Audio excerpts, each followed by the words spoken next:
what your choices have been, and what karmic timelines and contracts you have journeyed. The light is calling for the reunification of all aspects of life in this realm now. It is calling for the cleansing of all polarities. It is calling for the rising of all sacred heart centers now. All are being summoned home to the greater light now.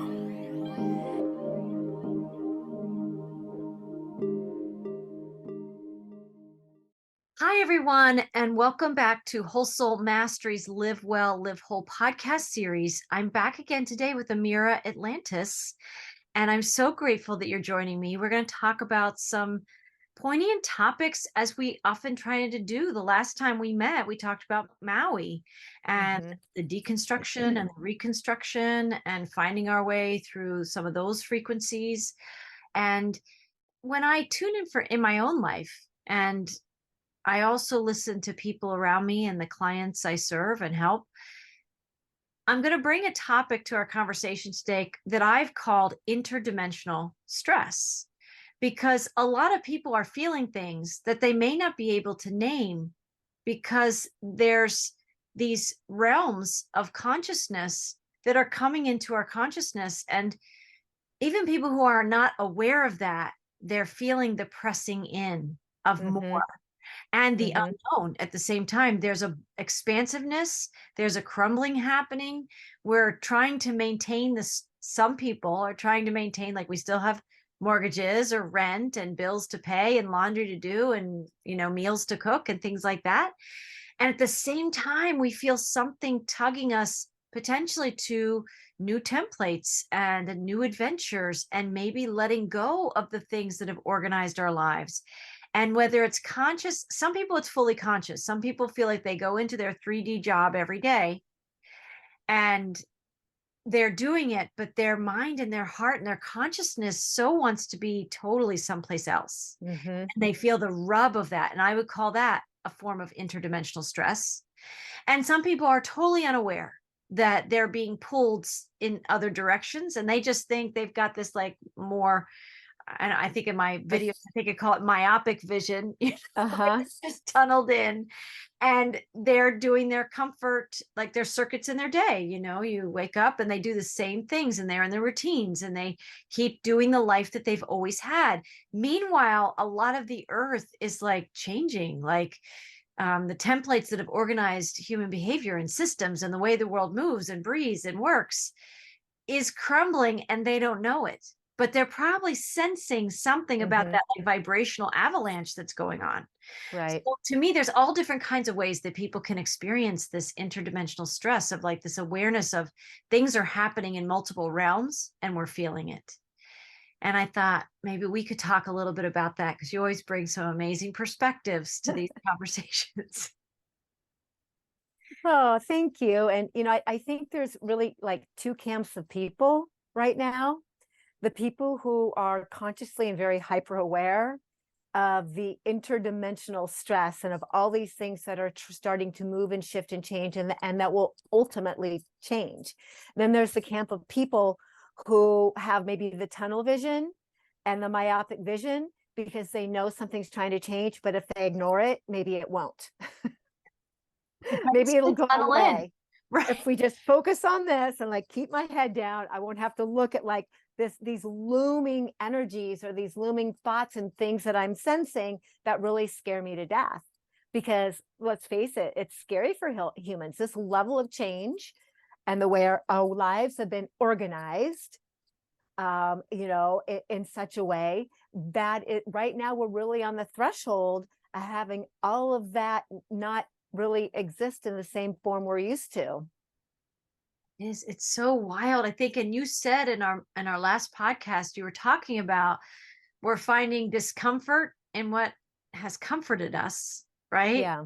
And we're looking for comfort in the uncomfortable. Yeah. At some level, this is really happening to all of us. But like you said, there's the people super aware, and it can be hard to be super aware. It can be hard to be fully conscious of this multidimensional time that is really things are speeding up, change is like coming in, the codes of light and the codes for change are expanding, and we're feeling that coming into our lives more and more. Like many of us are hyper aware or super aware that it's happening, and then having to navigate that, and we talked about this a little bit the last time, having to navigate that with people who are not prepared for those conversations, or won't be having those conversations with Yeah. you. So some of us are holding the awareness for the planet when we hold it Right. for ourselves. It's a lot to carry. Yeah, and it's, for you, people like you and I, and those who've been awakened for many, many years and are kind of used to this energy, and like used to this is the way it's happening. It's a lot of energy to hold for people who are still asleep, or people who like look up, but they don't really want to know. And, I have a lot of compassion for people, even though I get frustrated with the people who don't want to wake up and really just don't want to get it and become aware. Like, I also have a lot of compassion, because I know that as 2024 unfolds, this year is predicted to be a year of just tremendous upheaval and a shift in everything that we have looked to, that provides us a sense of security and predictability. Because that's so 3D. That's like the Yes. linear mental, like the left brain type of world, that if you do A plus B, you're going to get C. Mm-hmm. And now it's almost like you might get A, and then you learn about F and and Y, right? And D and E just might drop away. Right. They just might not even exist anymore, Right. And C might move over to Z, Correct. So there's just all these things that are happening. And I mentioned before we started, we don't even really know if there's going to be an election in 2024. And part of the human programming, part of our programming is every 4 years we have this ritual where we have to go through and we have to, quote, elect a new leader of our company, or of our country. It is a company, I guess. And, so there's all these things that are really going to challenge people's sense of normalcy and complacency, and their idea of what they can count on as predictable, including the financial sector. I think that's another thing that's got a lot of people like kind of looking at their watch and wondering, how much time do I have? What do I do? What do I do if the worst thing happens? Right. I mean, there's this awareness, I think, if we understand this time, what the Mayans predicted with the calendar, and so we knew this was going to be a shift of the ages time. Not everybody is aware of that, because again, depending on your level of awareness, but there is this awareness of like, it's kind of like there's an expiration date for currencies. I didn't realize that currencies, like as an example, have expiration dates. They typically last only about 40 years, fiat currencies. We're taught these things in school. So again, as the dollar continues to be challenged and losing its value for a host of reasons, it's another one of those things that people, if they can turn into the wind. I'm going to use like a sailing reference, that what I know, when storms come, one of the best things to do when you're on a sailboat is turn into the wind. You don't turn and try and outrun the storm. You turn and you go into the storm, and it actually keeps your boat upright.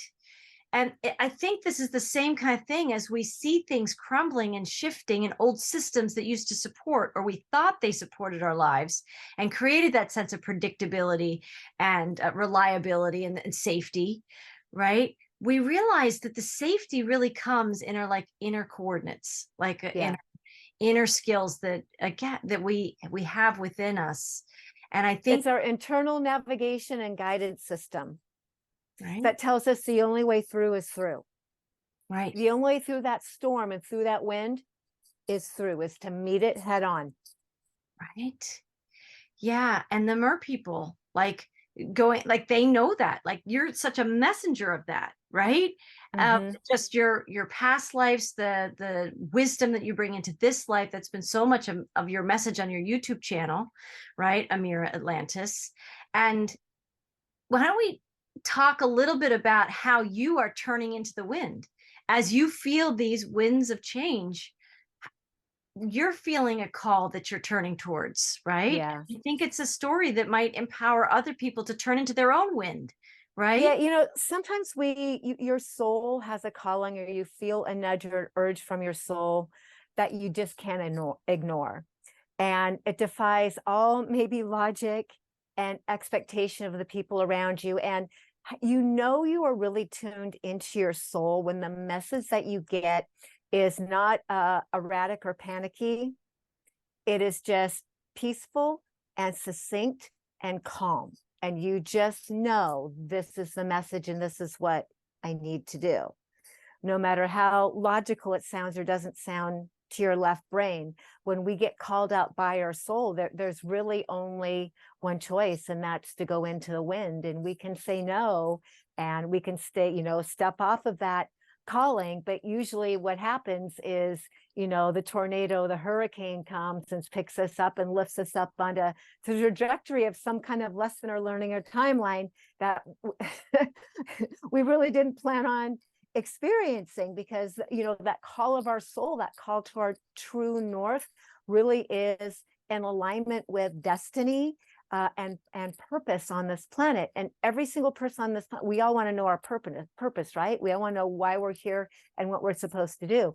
And in my healing practice, I do work with a lot of people who say, what am I supposed to do? I know I'm supposed to do something, but I don't know what it is. Then we talk and talk and talk. And then I learned that they've had these callings, these passions, these desires that for one reason or another, they've ignored or dismissed for some outside reason.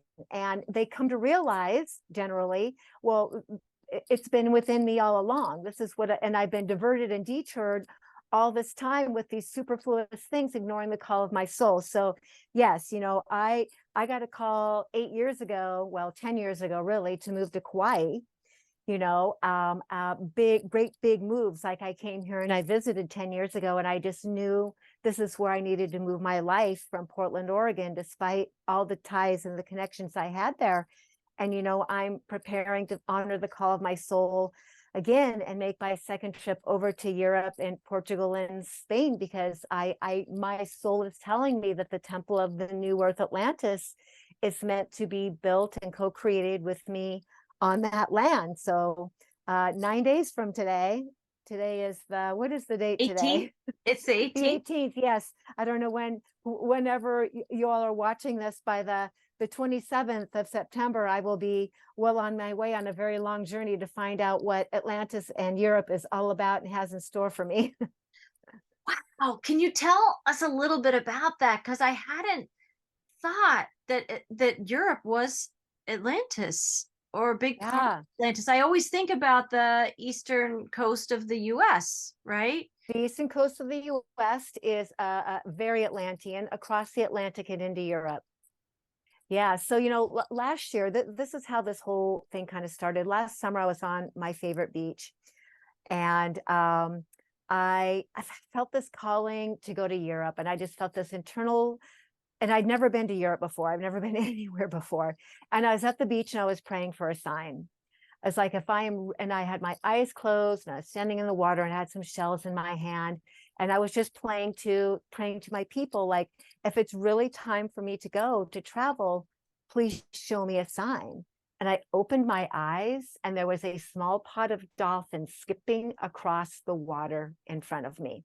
About 10 seconds, and then they were gone. And I knew to the core of my being, I had been given my sign.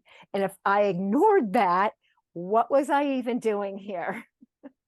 Well, and they were showing you your joy is in the move. Yes, right? the travel Right. across the waters. Right. Exactly. Travel across the waters with joy, because that's the energy. I always think of dolphins and joy together, right? You will be joyful when if you honor this call of the soul. Yeah. And a lot of the messages that I've been receiving, I found it fascinating in the transmissions or the messages I've been sharing in my videos, is talking about the dreaming, and that the dreaming and honoring the call to dream your dream is in fact a divine protection in times of storms, like for the vibrational sailor or cosmic traveler kind of. A lot of people think like they want to hold on to what they have, because that's where the perceived safety is. Yes. And many people who've had some kind of awakening journey, usually it shakes up the status quo in your life. Usually for Yeah. one reason or another, you've had to let go of what you thought Right. was true and that organized everything, and you found a new path. And Yep. those skills are only expanding. Hmm. We don't know all that's happening, but we know we're more comfortable, I think, with the unknown than most, because we turn into the wind. Yeah. If the wind is the unknown, we're going into it and we're Hmm. going to embrace it. And yeah. And at some point you learn the wind is actually at your back, Mm. propelling you along. Right. You don't have to fight the wind. You go with the element. You travel with the wind and with the waters, and you allow nature and the natural forces of life to kind of swoop in and pick you up and move you along your path. That's the living in the miracles. That's living in the miracles. Right. And I think these are our soul cues. Like, imagine you hadn't been asking on the beach that day. And Mm-hmm. imagine you hadn't been paying attention, I guess, and you had like been distracted and looked this way and the dolphins went by and you didn't see them right after you asked. I think we are in this time where we're being asked to pay attention to our prayers, to our questions. Like, what is your soul Yeah. saying? It might not be saying, I want to go do this fun thing. It might be saying, I really don't like my job, or Mm-hmm. this Right. relationship that I'm in that is Yep. constant friction and tension. It's not improving. And in fact, it's worsening. Like, this Yeah. is this time of endings and beginnings, but you have to recognize the endings and embrace that, because it's like you said, that the wind's at your back. Well, the beginnings on the other side of the ending, Mm-hmm. right? But you Yes. have to listen. And I think our world A- is so And busy. you have to really be willing to take the answer, because if you are going to like ignore the sign or dismiss the signs, why are you even asking? Like, ask with your whole heart open and ask to receive. And when you get the gift and the invitation and the evidence that this is what you're asking for, you kind of defy God. You kind of diminish God when we say, oh, no, that's not for me, or that can't be true, or I'm not ready to do it. You have just denied yourself a miracle. You've just denied yourself divine intervention. Wow, that's powerful. That's so powerful. And I know some people who will be listening to this are going to feel that, like, denying a miracle or embracing a miracle. Mm-hmm. And it does take some practice. You and I have both been through that, and I'm sure our listeners can relate. We are listening to like the truest, stillest voice of the soul, right? Yes. Not all the hecklings of the ego, or even the serpent, that's my language, that can try and distract your attention or make something sound really good that's like a copycat of your real path, Right. but it's going to take you on the wrong path, or Mm-hmm. not the best path. Mm-hmm. We're learning how to do this because there is no script like Right. this, right? There's no script for change on the planet of this scale. No, you have to learn by, like, letting go and stepping out of your familiar life. It reminds me of Joseph Campbell's work, The Hero's Journey, Yeah. the call to adventure, and part of the stages that he at least outlines, which is pretty brilliant, that he went into a lot of our stories and mythologies and was able Mm-hmm. to pull out the common elements of a lot of the heroes that we have heard about for centuries. They have to, Yeah. the call comes. Some people just like, we're gonna pull the covers over right then, but some people dip their toes in the water of like, oh, there's something interesting here. And there's a certain point, I can't even remember the stage now, even though I've taught it many times, where you accept, like, you embrace the invitation. You are Yes. leaving on the adventure. You've not just Yeah. entertained it, you've turned into the wind and you're going. Right. And that Yeah.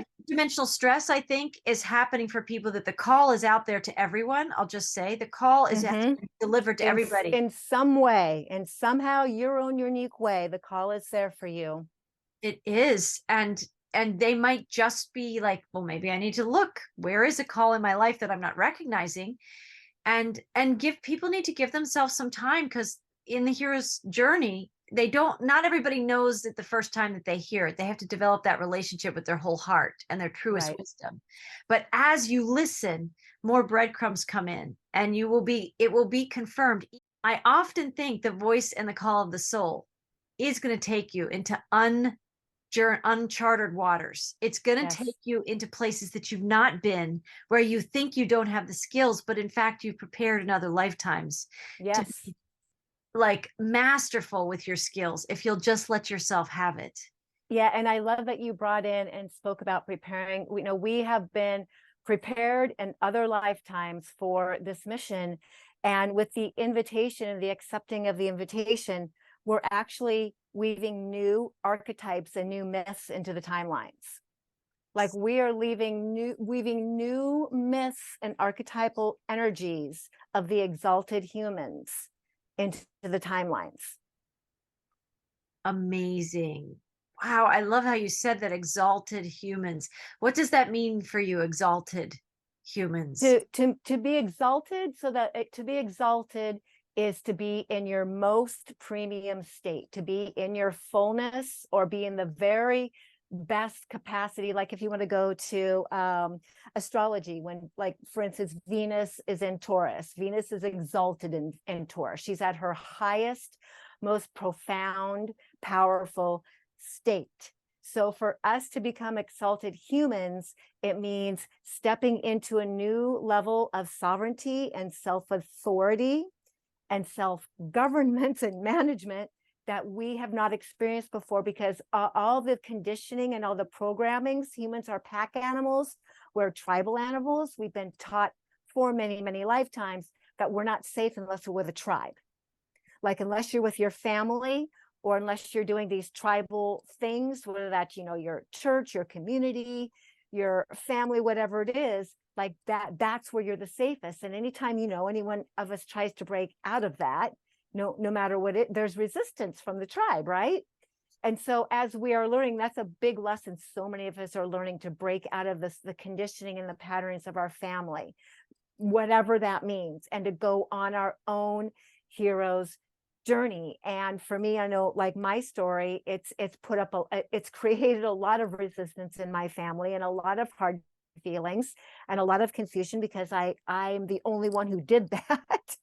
And I have had to go back and help to heal and to understand and be compassionate and take ownership, but at the same time stay true to myself and stay true to, like, we're going to work this out. I'll help you understand why I'm different, but I'm not coming back. Like I'm not going to try and explain I'm not myself. getting back on the path. I'm still going. However, we have an opportunity to understand each other better. And so as far as like my family, my tribe and my birth family goes, I am in an exalted state in those relationships because of the level of communication, because the effort that I have put into co-creating that and to helping that to happen so I can be exalted out in the world.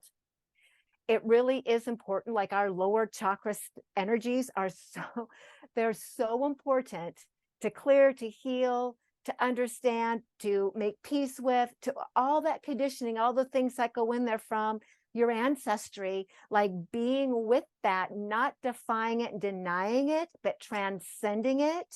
And at the same time, making peace with what is, that you are different from that. That's how we start to become exalted, because we overcome and we become the master of ourselves. We become our multidimensional masters, mastery and multidimensional timelines and realities, not just this one, because this is the reality we're holding and bringing in and merging and, taking a piece of this and taking a piece of that. And all this, super warrior guru hero training that we've stepped into, this is where we're doing it. This is where we are embodying it out into the world. That is so, so powerful. Like, I need to listen to that again when this video launches, because if there's endings and beginnings, and in the world of duality, that I think we're going to weave a new reality that I understand to be complementary polarities. But if we started talking about interdimensional stress and the stress of feeling multiple realms pulling on our attention and calling our focus and feeling overwhelmed by all of that, the beautiful thing that you just talked about, which is like a multidimensional mastery, your sovereignty coming into where you embrace that you're so much more then if there's the exalted human, there's like the contained or limited or incarcerated human, right? And we need to break our own shackles, like you said, and putting in the work to Yeah. not apologize for who we are as sovereign beings, listening to the call of the soul, but finding ways to connect with family members, willing to have conversations so that you and them can disentangle the lower Right. chakra wounds that can Yeah. happen when people The think that for guilt you to and the thrive, shame right, and and not fulfilling all those expectations. projections. Yes. And, you know, my learning to truly love and accept myself, even though I was living a different reality, different mission than my family, was key. Like me, truly, like, and I had to stop even expecting that they were going to understand and accept me. Let it go. And yeah. And the more that you know, and of course I wanted them to also be like me in some ways. And I also had to let that go because they are on their own unique soul path and mission and calling. And I'm very fortunate to have a family that we love each other so much, and we do strive for communication. And, you know, we have a policy in our family that nobody gets excluded. Nobody gets left out. We're all family, and we work this out. We're here till we work it out, you know? Yeah, very, very, very blessed with parents who've been married for well over 50 years, who are the hub of my family. And very traditional, I have very traditional family. My sisters are in very traditional marriages, you know, and I'm the twice divorced odd duck, I guess. I used to call myself a black sheep, but I don't do that anymore. Like, why would I call myself that? No. I just am uniquely who I am. And I love and accept and approve of myself, and I'm very proud of myself. And because I came into my own sovereignty, and because I went back to them with the willingness to like have the conversations and come to deeper understandings and love, the core of it's love. It is. Always go back to love. I mean, that's what heals. It is. And it's so, I was just feeling it's like the 3D duck and the 5D like quantum swan. Yeah. But we're born into families that are 3D duckling families, and Yeah. they do it the duck way. And Right. I think there's something really beautiful when many of us have always known in some way we're not like the others. Like one of these Yes. ducks is not like. And you probably work with a lot of those people, and so do I. I Yeah. just work, you know, work with people who like, I just came into my body and I'm different than everybody in my family. I'm different than everybody around me. And they've known it, right? They've had it, they've had that awareness. There's just something. And yet that can be when, if people haven't embraced their bigger, exalted human divine Yeah. self and done the work of like loving self and allowing soul expression and clearing the tethers to the old ways, right? Yeah. I feel like people can go into fear the more they admit to themselves that they really are not like the others. Like there's something when you can say it's a possibility I'm not like the others is different when you claim and you know I am not like the others. And by acknowledging that to ourselves, we can then start to say, well, who am I like? Or how can I allow my full expression and attract into my experience the Yeah. places, people, the things that will support my highest expression? Like instead of Right. trying to tamp ourselves down to fit in, what if we actually, like the classic phrase, like let our inner light shine? Yeah. And that for some people it can be stressful. Like I'm sure at times in your life when you are making the choice to maybe make the first big step out of duckland, right? Out of that duck lineage, you probably felt it the most acutely the first time you really took a big bold step. Yeah, because it was like a lightning bolt that hit me. And you know, and I like to call the those of us who came in, especially those who came into very unawakened families, and you are the awakened child, you know, the light child. That's the light child, the child who came in to asleep or unaware family and remembered the light. And the light children typically have a mission where they are to help the others around them in the darkness remember the light. And what generally ends up happening when the light children can't step onto their mission or feel very diminished because they're different is because they are under the illusion that they have to change or heal or awaken their family, or they're not doing their job. Mm. How many people have you worked with where you say, I've been trying all my life to get my parents and my so-and-so, and they don't understand me, and I can't get that. And the light child becomes diminished in their capacity to really go forward and help the planet because they are stuck in a program that they're supposed to save their family. When Right. really all we're supposed to do is save ourselves, right? We're Right. just really here to exalt ourselves. And there's guilt and shame in the fact that they don't understand me and I can't help them. And I have to keep helping them before I can take care of myself. So helping these light children understand that it is not your job to save your family, that you can step away and be different and be who you are. And that's okay. Like, that's actually what you're supposed to do. You have given them a gift of seeing the light. Maybe they won't get it in this lifetime, and maybe they're not meant to get it in this lifetime. And it's okay. They're going to pass from this life at one time and go to the other side and be like, oh man, you were showing me this the whole time. Right. Well, I'm going to come back down. I'm going to try it again. And thank you. Thank you for giving me these gifts. I'll remember them the next time I come. Right. And then we plant the breadcrumbs and seeds for other people the more we awaken as souls. So I think many of us, like you were acknowledging before too, is that many of us came in knowing that we did need to make ourselves available to our purposes. But that's probably because we've had other lifetimes where we didn't totally see the breadcrumbs either. Right. And we knew what it was like to cross over or Right. transition into a new form and Yep. pass from that world and be like, how did I miss it? Right. Yep. Some of us are not going to miss, not this time, not with the like immense crescendo frequencies going on and these massive Yes. shifts. But some people can absolutely feel that. And I think it's just like a muscle. If you're an athlete, the more you use it, the stronger and better it gets. Right. Right. I feel like these are like spiritual muscles in this way of faith and fortitude and strength and persevering and resilience and continuing to listen to the call of the soul.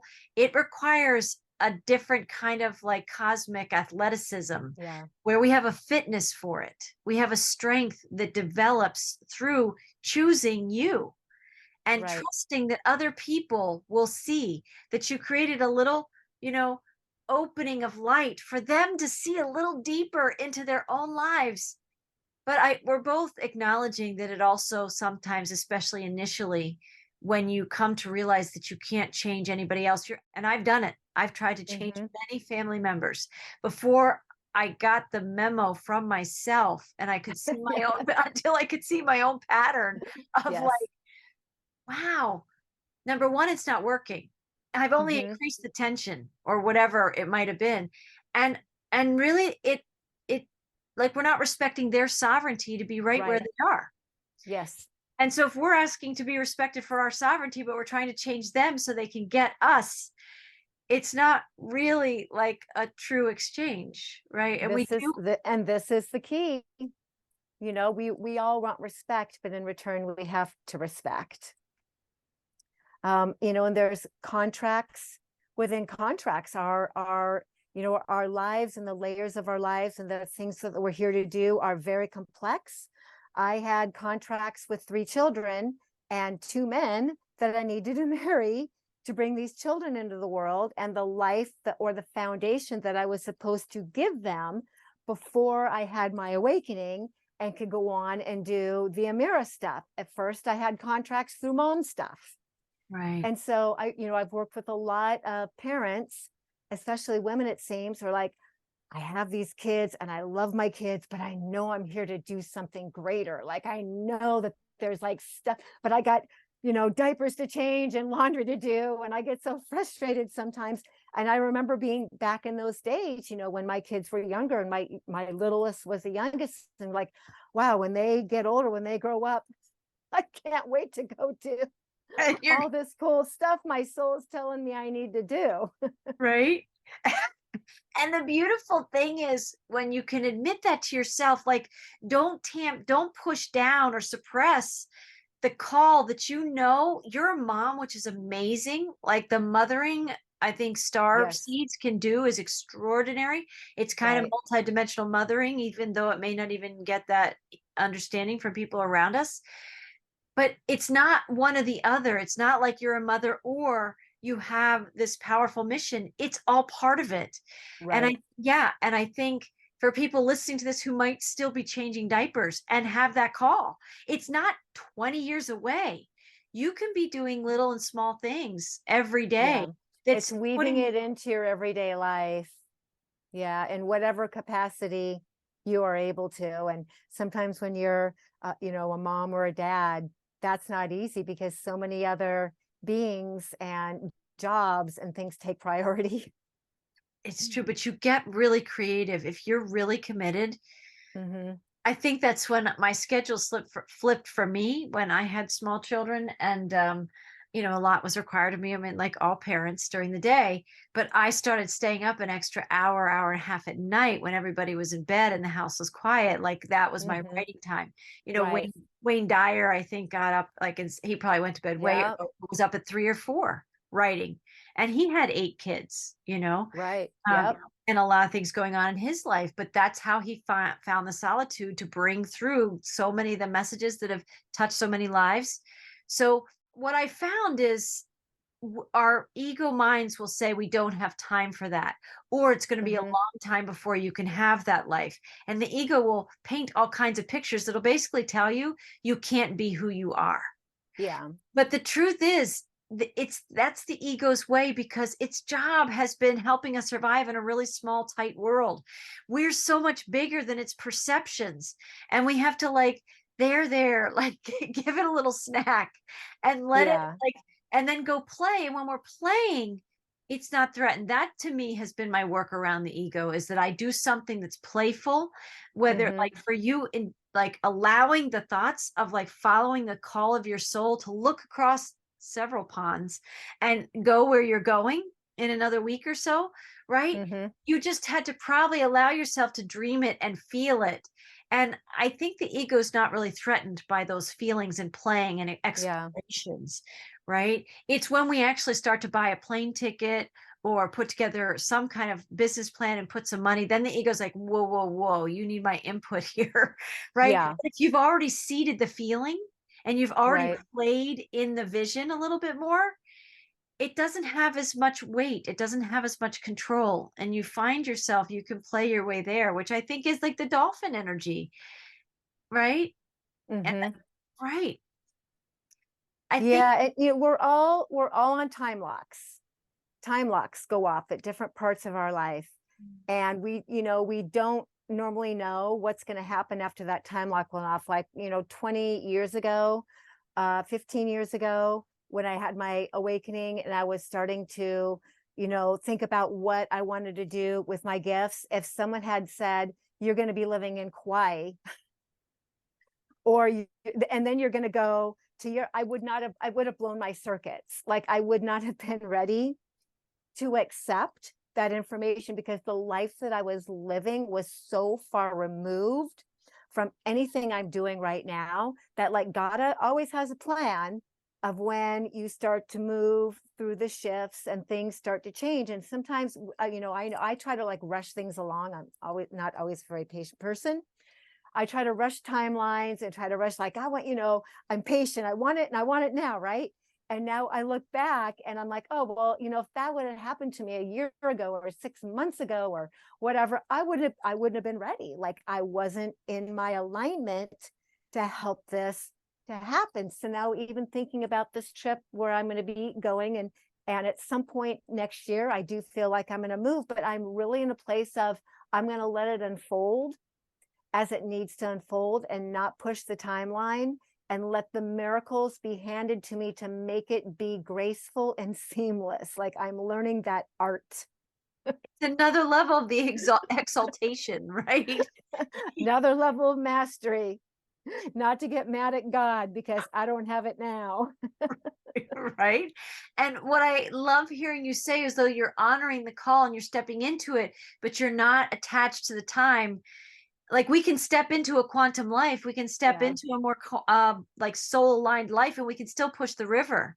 And it is Right. another level of mastery to not have any time locks. I like that phrase because I get caught in time locks myself Mhm. sometimes, and that's when I tend to push, because I think I can feel the bigness of me and the bigness of so many Right. things. When you can palpate that, a lot of people can, and say, oh, this huge gorgeous thing is coming into my life. I could see myself there. I feel it. I know it. Why do I have to wait?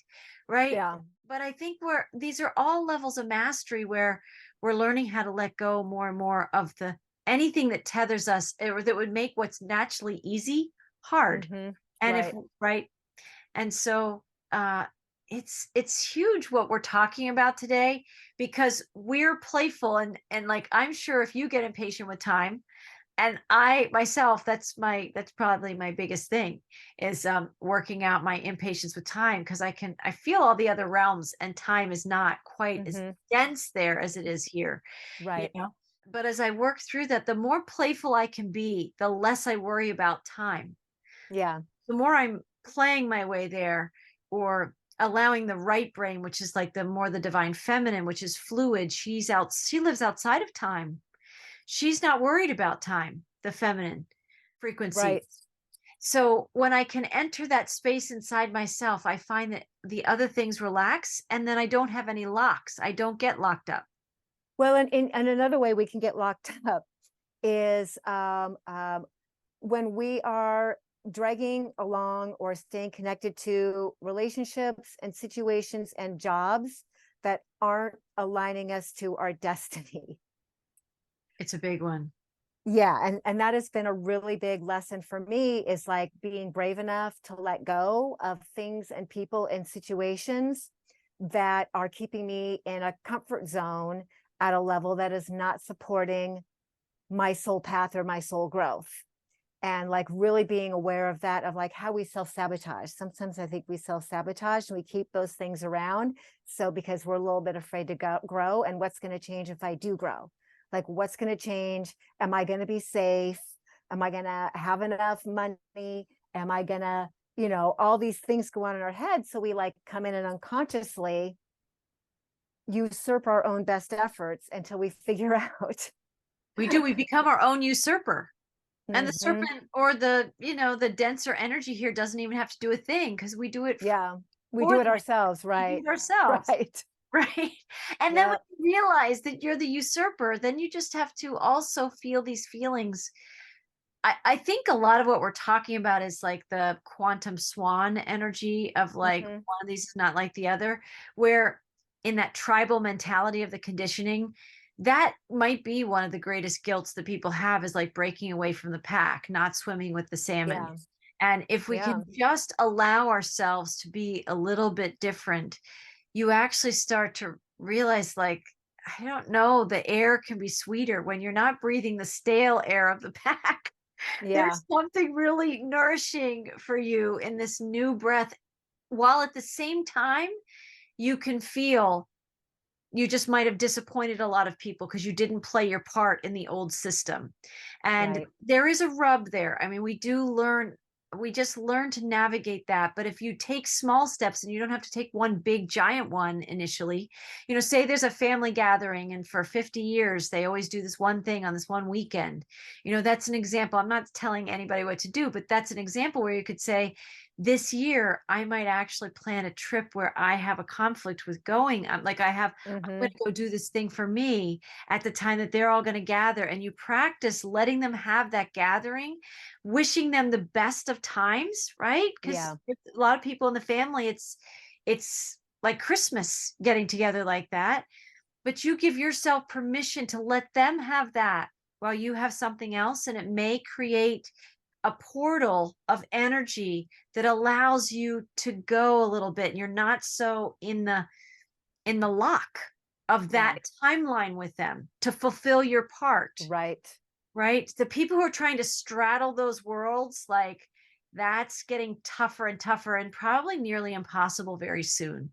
We can't placate the ones we love so they think we're still in our role and we're still playing small in the way Yeah. that makes them comfortable. and trying to launch our visions. Like, I think we have to choose. I think there's a point in which we do need to choose to honor the call of the soul, or honor the call to Which timeline are you going to choose? right? And viscerally, I think we all get a very clear answer, right? Mm-hmm. What's that phrase? You might know what that phrase. It's like, when the pain of staying the same is greater than the pain of Yes, changing. I love that quote. Yep. Right? I think we all go through that point, and you don't know what that moment is or what that choice point's going to be until you have to approximate it to get to the point where not changing is more painful than taking the steps. And it might create waves of change and ripples in the family, but it was more painful to not be you. Yep. Yep. Been there many times. Right.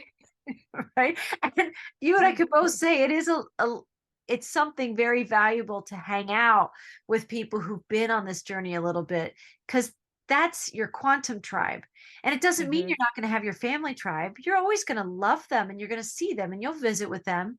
But it is different when you can be in places where you can fully be the expanse of you, the exalted you, and the other people you're with are in that same state of being themselves. I think it's one of the most exquisite places to be. And when we're anchoring that in here on the planet, and other people see what we're doing, they might be like, oh my God, I can't believe she's doing that, and yet a part of them is like, oh, but I wish I had some of that courage. There's something inside people that they all want to be the hero of their own journey. Right. They wish they could take those steps. All of us want to be more free than living in the little boxes that we've been put in. I think we want to be messengers of strength, and like feeling the call to adventure, and listen for what your soul wants. And if it's not something shiny and exciting, if you're feeling the more that you're being kicked out of your life, then embrace that. Sit with that on a beach somewhere, or in a forest somewhere, or just sit down with a tree and just same kind of prayer of like, what is this saying to me? Or am I saying that, like, this career that I went to medical school and endured the brutality of the schedules and all the money I paid, that I don't want to be a doctor anymore? Some people might be thinking that, right? Yep. Right. And what would that mean for me if I don't stay on the path that, like, clearly I constructed for myself, or my family constructed for me with my assistance, and I'm not going to be that thing anymore? Yeah. There's so many stories where people are coming out to themselves. Like, I think it's a time of like coming out of all kinds of closets, right? It's not just sexuality. Where our ego identifies, like our ego builds an identity through something. And when we become attached to that identity as that is our truth and the only truth, then again we become our own worst saboteur. And then you have the squeeze, which is this interdimensional stress, or multidimensional stress. You're not living authentically. And your higher self has allowed the, like, small contracted human to have this experience for centuries and be on the karmic wheel with ourselves. But I think our higher selves are kind of coming in and saying, if you're not going to join me, then we could put on like the quantum squeeze, right? And we'll squeeze make you ourselves so uncomfortable that maybe you don't have a choice but to move. Correct. Either your position's just going to be eliminated. I'm going to, the doctor example, fine, like at a hospital or something, or teaching or whatever, or you get this coworker that you have to work closely with that is unbearable, unlivable, you can't navigate it, where you're like, you will kick yourself out of your old life. And sometimes people get sick to get out of their old life. Yes. Right. To really dig deep and figure out what's important to my soul. Right. Most of us that come from the stars, or where we bring in the light, and we know something more than what this realm shows us. We know we're here for this, to breathe bigger, to dream bigger, to be much more sovereign, to not feel limited by our finances. And we do have to be realistic. Some people quit their jobs, like they're like, wait, I have this, and they quit everything. and they trust, but they haven't done the spiritual work to build that vibrational capacity to summon in everything that you need. And sometimes people Right. end up like quitting their job and making a radical decision, which is still a good thing for many people, but then having to still get a day job that's a bridge, but they shook up their old life. Like Right. in the stress that people could be feeling, they could see the shakeups as I failed. I'm failing to keep this together. I'm failing to keep my family unit that has all these expectations. I'm shattering that apart. People can be self-critical and judging themselves for the pain their choices might be causing other people or whatever. And I think we're learning to just be free. Like all of that is like 3D entanglement that's only going to keep you mired in your own weeds. You don't Yeah. ever get free thinking that way, but you have to be in it, totally tangled up in it, to start to realize it's with my thoughts and my feelings and my dreams that I find my way out of this. And I can always land on my feet and I can get a bridge situation, but the like embracing the shakeup. That's what I'm really talking about, is embracing what's shaking up instead of judging the shakeup. Almost Yeah. be like, oh my God, I think I'm experiencing what that podcast was talking about. Like, whoa, 2 weeks later after I listened to them, my whole life like got upended. And you can say thank you to the upending, right? Whether it takes you a week or a month or a year or 10 years to get through the upending, you will be so grateful that you broke out of the shackles that you had put yourself in. Yeah. Yeah. Be brave. Be brave. Well, I'm excited to see some of the experiences that you might be sharing either through Facebook or Instagram. People can find you. Is that Yeah. right? Ameera Atlantis on those hubs? Yeah. Yeah. I will definitely be blogging about my experiences and the things that I'm learning, and maybe a little bit about, the land and what the land, how the land speaks to me and how I feel. And of course, showing really beautiful pictures of the Algarve and the Canaries and Barcelona and food and wine. Essentials. Yes. Right? All that soul nourishment. It just, people love that. They want to drink it in. And that's a big part of the hero's journey. When people are on the journey, like if it doesn't terrify people or call them into their own fears, you can actually like, they'll see you and they're like, oh my God, she's doing the most amazing things. And it will inspire. So I invite people. I have not found you on Instagram or Facebook before, so I'm going to go subscribe. I want to see Okay. what you're doing. I want to like, you know, check out the food the people you're meeting, the Yeah. land, and really it's such a beautiful thing to listen to how the land and the waters are speaking to us around us, right? Right. I need to do a little bit more of that because I know there's another expansive space for me. And I might even keep this, my little plot of land on Mother Earth that I have, but I know something else, something bigger is calling me. And so while you're doing that, I'm going to spend some time on the inner planes Nice. listening to too. And while the world around us could be, the shaking, the quaking, the rattling, the rumblings, the crumblings of the old, people should really hear our voices. We are people who have lived through some serious shakeups, some cataclysmic experiences in other lifetimes. And then we're here having transcended those, had our own shakeups in this life already. And we know we're going to get shaken up with everybody else, but we're going to turn into the wind. We are going to turn into the wind, and the wind will be at our back and be our ally, right? And what strengthens and fortifies us to go dine and eat the amazing food and have these amazing experiences. So we invite people to dream with us, to listen to the calling of your soul, pay attention to what's not working, and don't fight admitting that to yourself. Let yourself know, okay, I think I'm finally willing to say out loud to myself, this isn't working, right? Yeah. Because when you do that, what is working is calling you, right? What is aligned will call you. Nice. So good. It's so good. Well, we send you like so many blessings, and I see you living through miracles in your journey. And there's like these Andara sparkles that are gonna travel with you, and probably in your suitcase as well. I think Yep. some Andara energy is going back to Atlantis, right? To really have this grand reunion where you're fully available to it. To that. I can't wait to hear more and see more, and experience your inspirations. And people can find you at Ameera Atlantis on YouTube. Is that the best place where people can? And then your Yeah, website. Ameera Atlantis, Mer Healer is YouTube, and then Ameera Atlantis on Facebook, and I think it's Ameera_Atlantis11 on Instagram. And then your Yeah. website, Ameera Atlantis. Yeah, then my website. Yeah, there's that too.